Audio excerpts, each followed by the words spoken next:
When you look at the economy of a country that was once doing well and now is, it's terrible. A loaf of bread going for about 2.5 million Zimbabwean dollars. That's ridiculous. No, billion.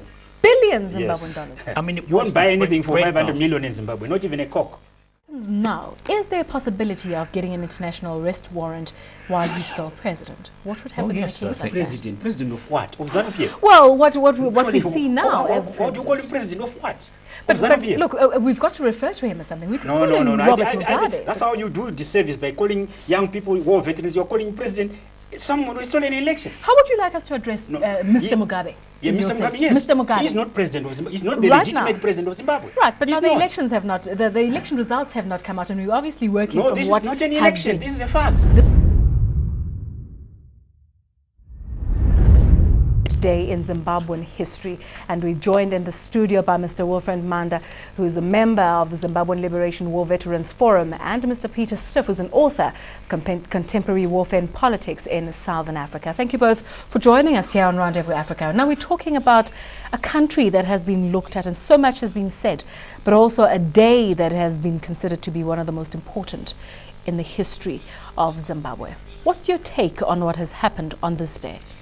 Well, I don't think the day is important because it should have been important, but of course it should have been important. Yeah, of course. But in fact, it's been sort of it's been just lowered till it means absolutely nothing.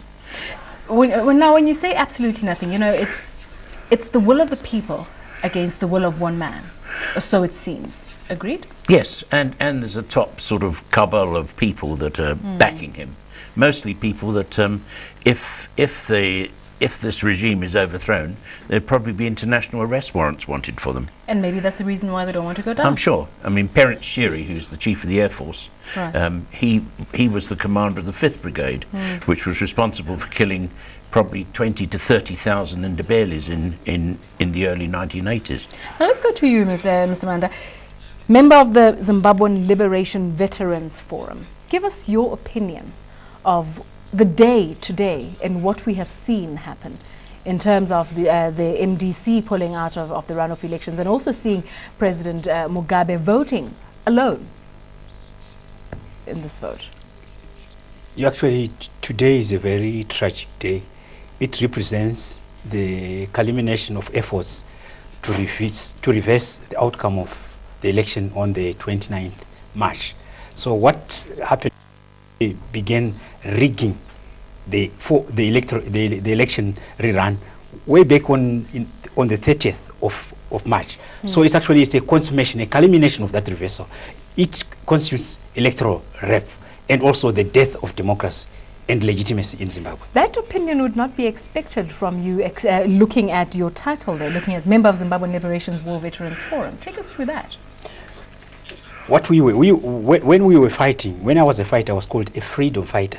We fought for liberation, not to brutalize, murder, and torture, abduct, and injure, do harm to our own people. But what is happening now, this is not liberation. This is a new form of subjugation, just as bad as that during the Smith era. But many have said that President Mugabe has said that he wouldn't mind stepping down, but the war veterans were against that and saying to him that you will continue. How true is that? Surely the war veterans, they've got their own mouths to speak. Right. Why should we choose to speak for them? They should speak for them. Besides, the people whom the media depict as war veterans are just nothing more than Mugabe stormtroopers. Rather than only children. Yeah, they're not. They're hooligans, thugs, paid state agents who are portrayed as war veterans, and the media falls for that, and because it gives courage to that, and which then exonerates Mugabe, and then all the blame rests with the war veterans. Actually, nothing is worse than equating the genuine former liberation war fighters to these thugs and hooligans. These never fought in a war, never fought. Most of them actually were too young to have actually fought. They were born after that. But I don't know why people keep placing all the blame on the genuine war veterans. Let me cut you short and go to Mr. Stiff again and talk about the day itself now. We look at a runoff election where only President Mugabe voted. What do you make of that?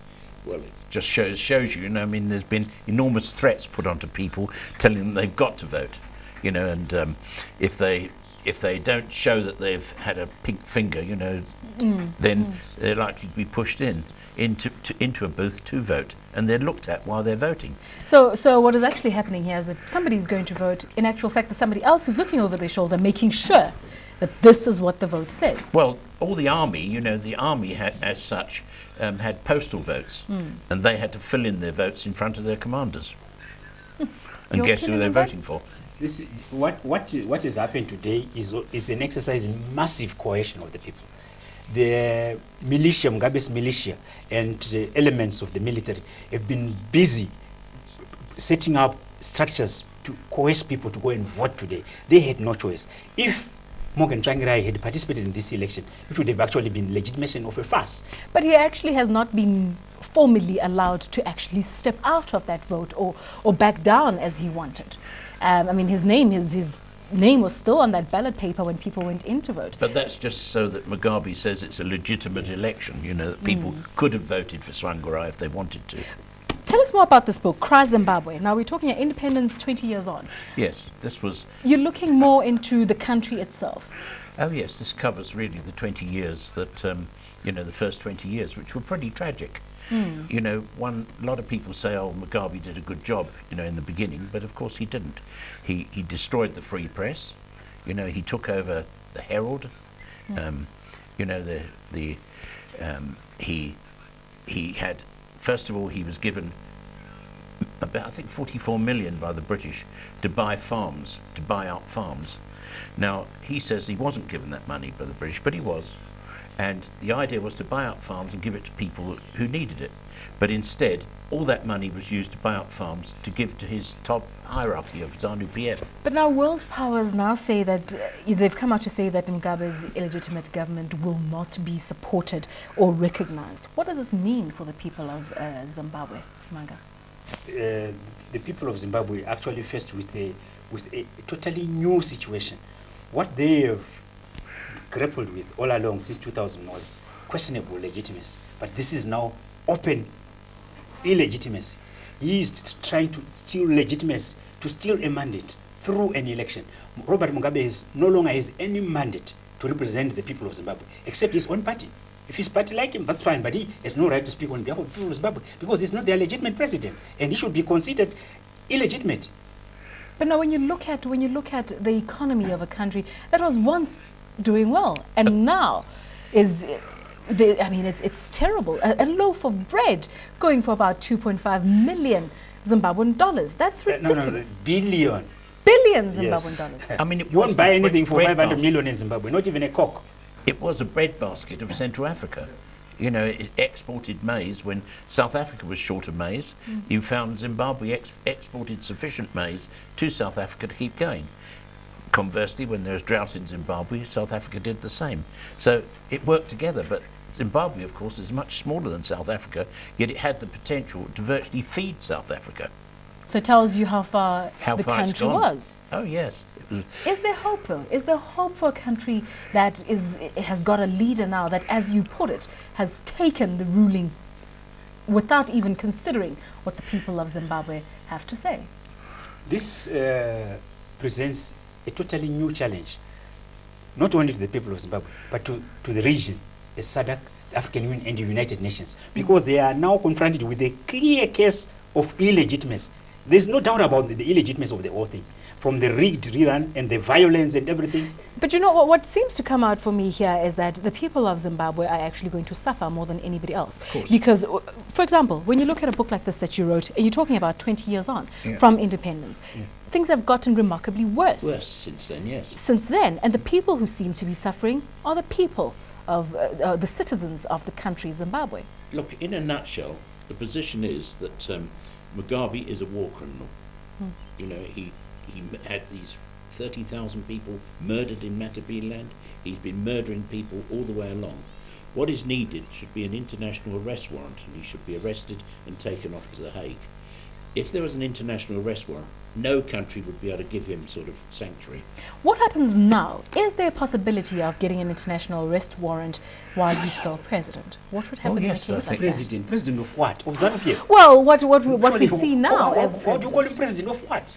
But look, we've got to refer to him as something. We could call him Robert Mugabe. That's how you do disservice, by calling young people war veterans. You're calling president someone who stole an election. How would you like us to address Mr. Mugabe? Yeah, Mr. Mugabe, yes. Mr. Mugabe. He's not president of Zimbabwe. He's not the Right legitimate now. president of Zimbabwe. Right, but He's now the not. elections have not, the election results have not come out, and we're obviously working No, from this what is not an has election. been. This is a farce. This is not an election. It's not. It's a farce. It's What do not you an think should be election. done? Huh? What do you think should be done? To confront the crisis of illegitimacy How? by condemning him and isolating him. That's been done. No. That's been done. That doesn't seem to be done done. that. No, he's SADC not hasn't completely done that. isolated. He's not SADC completely. SADC Yes. hasn't. They should actually de-recognize him as head of state, and also they should not recognize the outcome of this election. Let's wait and see how SADC behave. But forgive me, Mugabe's mandate to be head of state of Zimbabwe, he lost on the 28th of April, of March rather, yes. when he dissolved parliament. Up to now, he's been caretaker president, which mandate he also lost because he did not conduct the rerun within 21 days. He's Agreed. no longer a legitimate president. Agreed there, Mr. Stiff? Yeah, well, that's quite right. That's what it should have done if it was going to be a rerun with 21 days. Yeah. But he was so busy fiddling the votes, Yeah. not knowing what to do. Actually, I think it's unfair, but I would say it's irresponsible to continue to refer to him as president. But now to even sit and wait then for what would be the election results. Come again? There's no election my result point to be exactly. to wait Now, for. what is actually This is a happening? crisis. This is a legitimate crisis. This is an electoral crisis which has degenerated into a legitimate crisis. But A message for the people. Yeah. Maybe. Okay. Let's besides go. that, there's proof that Morgan Tsvangirai won the election Right. in March, because outside every polling station it had been agreed by SADC that there'd be a notice giving the number of voters for each one after the counting. And all these were photographed by the MDC, and they were totted up, and Morgan Tsvangirai had more than 50% of the votes. I think he had 51.5. But even then, it still happened that way. Well, that meant that he should be president. He won that election, but it's been sort of, well, it's a farce. Sure, we do thank you very much for joining us here on Rendezvous Africa. That's Mr. Wilfred Mhanda, member of the Zimbabwean Liberation's War Veterans Forum. Mr. Peter Stiff, author of The Contemporary Warfare and Politics in Southern Africa. A book here called Cry Zimbabwe, Independence, 20 Years On. Now, as we move on, Somalia has faced decades of wars. 8 organizations